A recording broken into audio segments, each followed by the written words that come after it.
오늘 이야기는 어제 본문 이야기의 연장선이죠. 자, 우리는 어제 우리가 배워야 할 순종의 태도에 대해서 생각해 보게 되었습니다. 자, 순종은 어제를 기억해 본다면 순종은 자기 자신을 하나님 앞에서 과도하게 중요하게 여기는 태도라고 말했습니다. 중요하게 여기지 않는 태도네요. 네, 불순종이 과도하게 중요하게 여기는 태도죠. 자, 그러므로 우리는 우리의 이해도 있고 우리 딴의 느낌도 있죠. 우리의 형편도 있지만 그것이 어떠하든지 자기 자신의 어떠함보다 하나님의 뜻, 하나님의 계획과 하나님의 의를 더 중요하게 여기는 것, 그리고 인정하고 받아들이고 나아가는 것, 이것이 순종이죠. 그런데 사울은 초대 왕으로서 하나님보다 자신의 권력과 전쟁의 승리라고 하는 자기 자신에게 집중된 형편에 더 몰입하였습니다. 그에 따라서 그는 스스로 어떠한 제한도 또 어떠한 테두리도 없는 자기 지존의 자리에 스스로를 앉히게 되었죠. 어찌 보면 이것이 오늘날 이 모더니티, 현대성이다라고 하면 오늘날 현대성, 가장 현대적인 모습의 특징 하나가 하나님도 없고 자기 자신을 권좌에 올려놓은 그런 형편이죠. 그렇기 때문에 이제 사울은 오직 제사장에게만 그 집전이 허락된 번제와 화목제를 자기가 제사장도 아닌데 가져오라고 하고 그것을 제사장의 역할까지도 했다는 말입니다. 그리고 이런 불순종의 관문이 되는 일종의 어휘가 하나 있죠. 자, 우리가 항상 주의해서 이제 써야 될 어휘가 될 것입니다. 그것은 부득이 그렇게 할 수밖에 없었습니다. 부득이. 그 부득이란 말을 통해 불순종의 그런 이제 모든 잡초가 들어갔다고 할 수 있을 것입니다. 우리가 부득이 할 일은 복음을 전하는 일뿐이다. 바울이 그렇게 말했죠. 본문은 그 이야기를 이어갑니다. 그런 불순종한 사울에게 사무엘이 이제 바라게 된 책망의 내용이 13절과 14절에 담겨져 있습니다. 조금 길지만 우리 한번 읽어보겠습니다. 시작. 사무엘이 사울에게 이르되 왕의 명령 행하였도다. 왕의 하나님 여호와께서 왕에게 내린 명령을 지키지 아니하였도다. 그리하였더라면 여호와께서 이스라엘 위에 왕의 나라를 영원히 세우셨을 것이거늘 지금은 왕의 나라가 길지 못할 것이라. 여호와께서 왕에게 명령하신 바를 왕이 지키지 아니하였으므로 여호와께서 그의 마음에 합한 사람을 구하여 여호와께서 그를 그의 백성의 지도자로 삼으셨느니라 하고. 아멘. 자, 오늘 이 본문을 통해서 우리가 생각해 볼 주제를 한번 떠올려 보면 두 가지 정도 한번 묵상하고 기도할까 하는데요. 첫 번째는요, 이제 전체로서 왜 그렇게 순종을 중요하게 여기셨는가? 순종은 왜 그렇게 중요한가?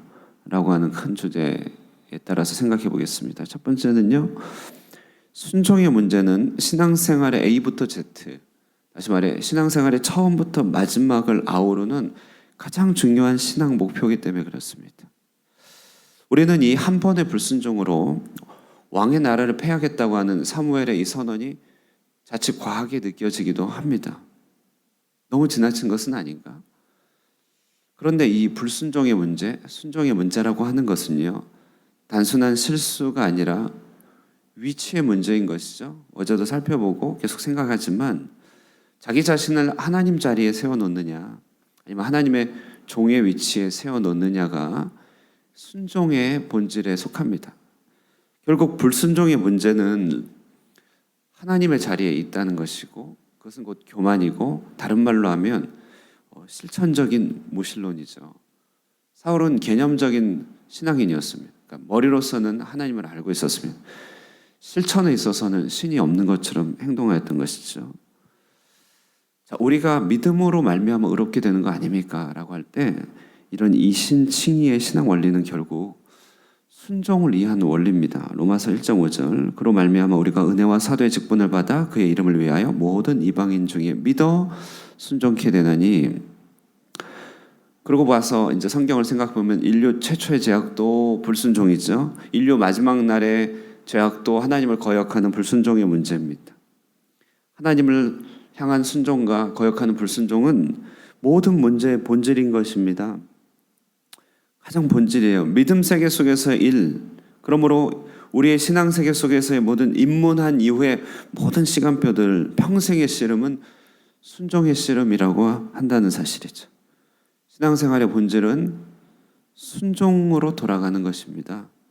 그런 의미에서 최초의 신정 왕국의 초대 왕의 이 첫 번째 단추, 첫 불순종은 그가 세울 나라의 본질이 무엇인지를 잘 보여주죠.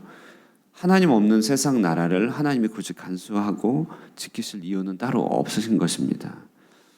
이처럼 신앙 세계 속에서 우리가 살아가면서 우리의 씨름은 첫 번째도 순종, 두 번째도 순종, 세 번째도 순종입니다. 순종은 자신을 하나님의 종의 자리에 두는 것입니다. 누가복음 17장 9절에서 10절, 명한 대로 하였다고 종에게 감사하겠느냐, 이와 같이 너희도 명령을 받은 것을 다 행한 후에 이르기를 우리는 무익한 종이라 우리가 하여야 할 일을 한 것뿐이라 할지니라. 이것은 하나님이 당신의 종들을 홀대한다는 얘기가 아니라 하나님의 사람들이 처해야 될 위치, 곧 종된 위치를 말합니다. 우리는 하나님 앞에 무익한 종입니다. 우리는 하나님의 뜻이 이루어지는 것이 우리의 소망입니다. 이렇게 하나님 앞에 올바른 위치에 서서 순종하는 것이 우리 평생에 이수해야 될 과목이라고 하는 것이죠. 그러므로 왜 순종해야 되는가? 이것은 우리 평생의 주제이기 때문에 그렇습니다. 평생 다뤄가야 될 주제니까 빨리 순종해야 되고 순종의 원리를 빨리 득해야 됩니다. 주 안에서 날로 순종의 사람이 되기를 소망하고 또 그렇게 순종하시는 주의 종들이 되시기를 주님의 이름으로 축복합니다. 왜 순종이 중요한가? 두 번째는요, 오직 순종함으로 헤쳐나가야, 그러니까 오직 순종함으로써만 헤쳐나갈 수 있는 우리의 형편과 처지 때문에 그렇습니다. 자, 오늘 본문에 이제 나머지 이야기, 사무엘이 책망한 이후의 이야기 보면 사울 나라의 가냘프고 빈약한 현실을 비춰줍니다. 15절 보시면요, 15절에 백성의 수를 세어보니 몇 명입니까? 몇 명이죠? 600명이에요. 정말 작은 숫자입니다. 블레셋 진영은 17절, 18절 보니 세 대로 나누어서 오브라 길, 베토론 길, 스보임 골짜기 길로 나아가 이스라엘을 이제 덮으려고 합니다. 그러나 19절을 보시면 이스라엘에는 아직 철공이 없습니다. 그래서 심지어 보습이나 삽 등의 농기구를 벼르기 위해서 이스라엘은 자기 땅에서 철공을 들이지도 못하고 제철, 그러니까 철을 가공하지도 못하고 도리어 블레셋, 적군인 블레셋 사람의 진영에 가서 돈 주고 철기를 벼러야 했던 그런 사람들입니다. 꼭 우리나라가 기름이 나지 않아 돈 주고 기름을 사와 가공해야 되듯이 그런 것이죠. 전체로서 무기를 갖고 있는 사람은 사울과 요나단뿐이었습니다. 한마디로 아무것도 없는 나라였죠. 갖춰진 것이 없었습니다. 근데 신비하고 감사한 것은 하나님이 어떻게 이렇게 형편없는 나라를 그들의 하나님이라고 부르기를 부끄러워하지 않았는가. 이게 너무 신기한 일이죠. 블레셋의 하나님도 아니고 애굽의 하나님도 아니고 이 형편없는 나라를 두고 그들의 하나님이 되기로 작정하신 이 하나님의 선택이 놀라운 것 아닙니까? 이렇게 블레셋에 비하여도 극히 미약하고 준비 안 된 나라, 이런 나라의 멘토와 아버지가 되어주셔서 예배받기를 바라시는 하나님입니다. 그렇기 때문에 이 나라의 안위라고 하는 것, 이 나라의 승리라고 하는 것, 이 나라의 미래라고 하는 것은 아버지 되시는 하나님의 소관이고 하나님의 선물인데요. 자, 이런 비천한 상황 속에서 사울이 자기 왕권으로 전쟁에 임하겠다고 제사까지 드린 형편이니까 얼마나 큰 착각입니까? 바로 이 착각에서 불순종이 나온다는 것이죠. 자기 형편을 망각하는 착각에서 불순종이 나옵니다. 자기를 과신하는 착각에서 불순종이 나오죠. 제 힘으로 하겠다는 것 아니겠습니까? 그것이 큰 착각이죠. 그러니 불순종하게 되는 것입니다. 왜 순종이 중요한가요? 생각해보면 하나님 보시기에 언제 우리가 하나님의 의를 만족시킬 만큼 갖춰진 적이 있는가? 우리는 지혜에 있어서도 부족하고 자원에 있어서도 부족하고 이스라엘의 형편처럼 여러 환경을 고려하고 의존할 수밖에 없는 상황입니다. 신체적으로도 약하고 우리는 정말 지구상에 약한 존재입니다. 하나님 보시기에 우리가 입은 옷은 언제나 누더기 옷이에요. 언제나 부모로서 자녀의 더럽혀진 옷을 갈아입혀주길 바라는 부모의 심정이 드는 것입니다. 창세기로 생각을 우리 옮겨볼까요? 아브라함을 떠올려 볼 때 아브라함 그의 연로함, 자녀가 없음, 이방의 땅에 객이된 그런 형편. 자, 이것은 아브라함이 특별히 약하다 이것을 보여준다기보다는 하나님 보기에 인류가 처한 형편이 아브라함과 같은 것이에요. 늙고 연약하고 생산할 능력이 없고 그리고 객이 된 형편. 이것이 하나님 보기에 인류의 형편, 우리의 형편입니다. 영적인 출산이 불가능함으로 영적인 무능력함이 있는 것이죠. 하나님의 의에 이르지 못함으로 전적인 타락함이 있는 것이죠. 우리가 어떻게 이런 형편을 돌파하며 하나님께서 원하시는 열매를 맺겠습니까? 거기에는요, 순종밖에 없습니다. 하나님이 하라고 할 때, 또 하라고 하는 시점에 하라고 하는 일을 할 때 하나님이 열매를 주시는 것이죠.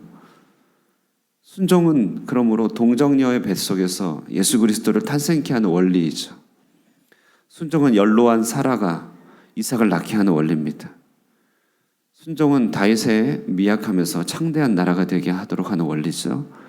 그 창대함을 이루는 지혜를 얻게 되는 원리가 순종입니다.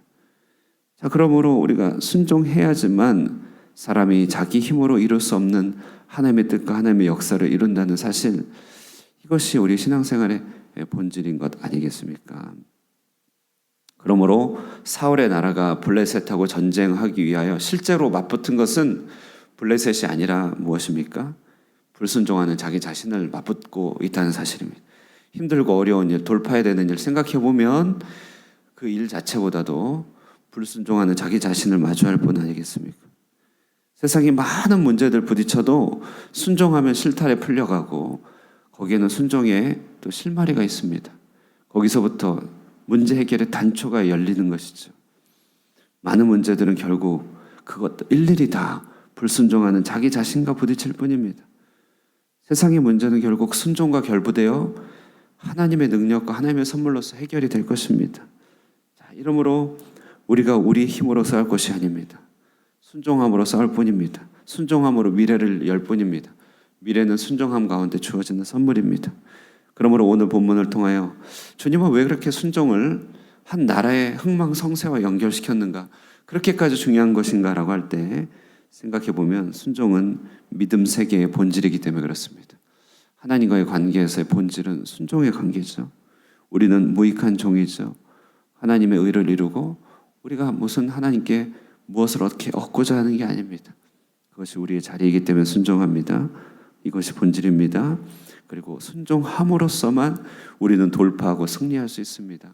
그러므로 오늘 아침에도요, 이 순종을 통하여서 큰 영광 허락해 주실 하나님을 기대하면서 우리 일평생의 씨름이며 또한 문제 해결에 가장 중요한 실마리가 되는 순종의 발걸음을 걷고자 우리 자신을 주님 앞에 온전히 내어드리는 하루가 되기를 주님의 이름으로 축원드립니다. 기도하겠습니다.